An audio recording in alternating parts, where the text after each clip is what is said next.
Assalamualaikum warahmatullahi wabarakatuh. Perkenalkan, nama saya Gita Cempaka Indah. Saya dari semester 3, kelas A, Fakultas Hukum Universitas Surya Kencana.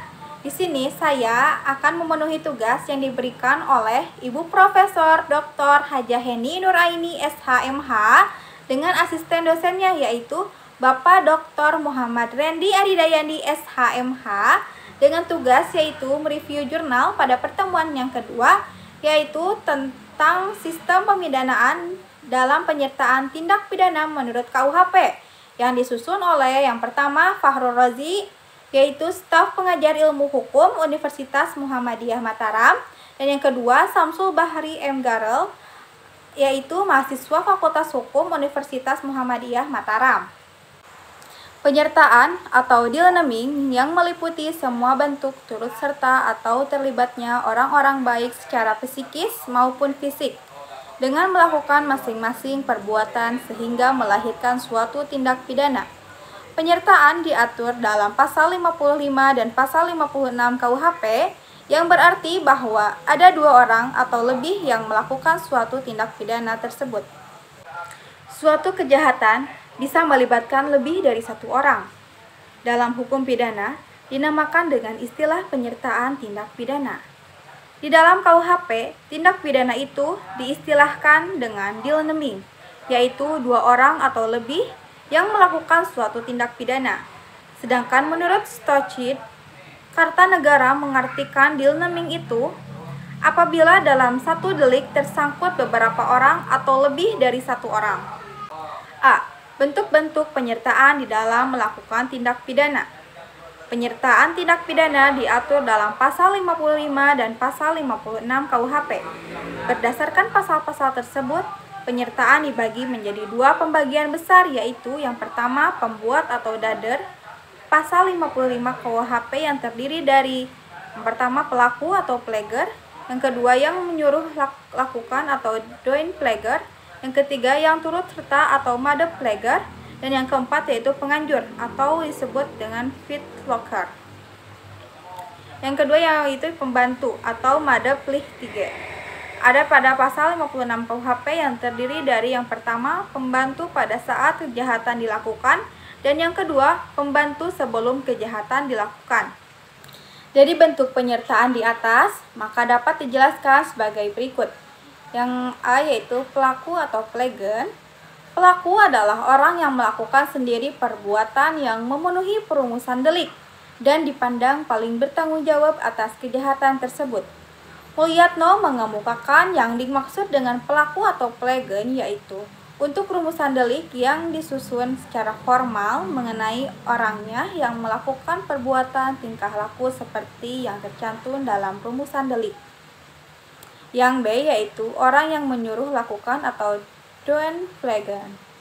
Doing pleagen adalah orang yang melakukan perbuatan dengan perantaraan orang lain, sedangkan perantaraan itu hanya digunakan sebagai alat. Dengan demikian, ada dua pihak yaitu pembuat langsung dan tidak langsung. Unsur-unsur pada doing pleager adalah yang pertama, alat yang dipakai adalah manusia. Yang kedua, alat yang dipakai berbuat. Dan yang ketiga, alat yang dipakai tidak dapat dipertanggungjawabkan. Yang C, orang yang turut serta atau made pleager. Made pleager menurut Memory van Toelichting atau MVT adalah orang yang dengan sengaja turut berbuat atau turut mengerjakan terjadinya sesuatu. Oleh karena itu, kualitas masing-masing peserta tindak pidana adalah sama. Turut mengerjakan sesuatu yaitu yang pertama, mereka memenuhi rumusan delik, yang kedua, salah satu memenuhi rumusan delik, dan yang ketiga, masing-masing hanya memenuhi sebagian rumusan delik. Yang D yaitu pembantuan atau made plichtige. Pembantuan merupakan bagian dari penyertaan yang diatur secara tersendiri dalam pasal 56, pasal 57, dan pasal 60 KUHP.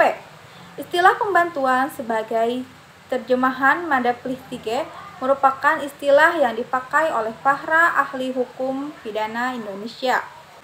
Ruslan Soleh berpendapat bahwa pembantuan dibedakan dari antara dua macam yaitu pembantuan pada saat melakukan kejahatan, dan pembantuan yang mendahului perbuatannya dengan memberikan kesempatan, sarana, atau alat-alat atau keterangan-keterangan. Dan juga menurut Jan Ramling berpandangan, bantuan seorang pembantu pelaku atau madaplistige tidak mutlak harus memberi pengaruh seperti yang dibayangkan semula. Pada prinsipnya, bantuan harus merupakan sumbangan yang signifikan terhadap terwujudnya tindak pidana pokok. Dan menurut KUHP, ancaman pidana pada bantuan yaitu maksimum pidana pokok terhadap kejahatan dikurangi sepertiga jika kejahatan diancam dengan pidana mati atau seumur hidup. Dijatuhkan pidana penjara paling lama 15 tahun penjara. Selanjutnya juga, membantu melakukan pelanggaran tidak dipidana. Ketentuan tersebut menjadikan pembantuan dipandang kurang keterlibatannya dengan bentuk penyertaan lainnya. B. Sistem pemidanaan terhadap penyertaan tindak pidana menurut KUHP. Yang pertama yaitu sistem yang berasal dari Romawi. Menurut sistem ini, tiap-tiap peserta sama nilainya atau sama jahatnya dengan orang yang melakukan tindak pidana itu sendiri, sehingga mereka masing-masing juga dipertanggungjawabkan sama dengan pelaku.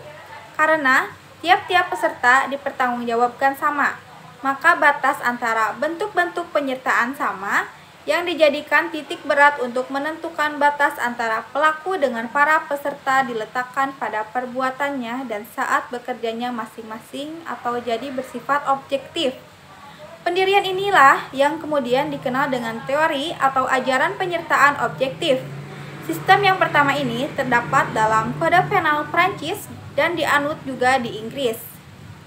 Yang kedua yaitu sistem yang berasal dari para jurid Italia dalam abad pertengahan.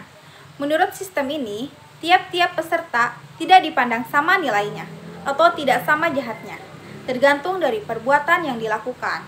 Oleh karena itu, pertanggungjawabannya juga berbeda. Ada kalanya sama berat dan ada kalanya lebih ringan dari pelaku.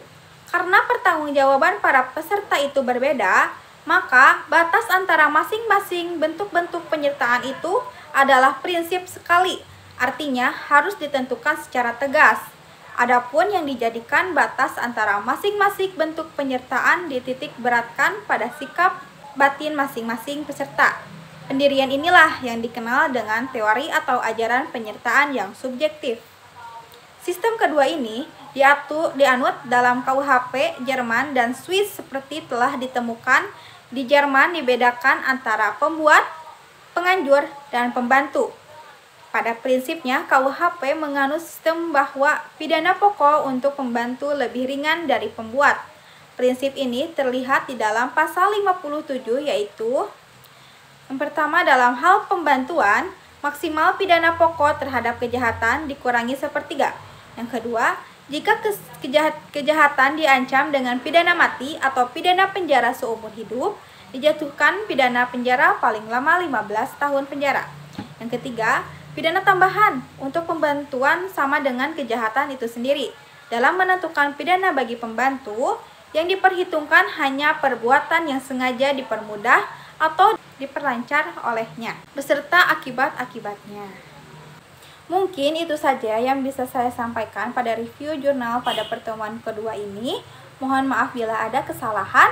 Wassalamualaikum warahmatullahi wabarakatuh.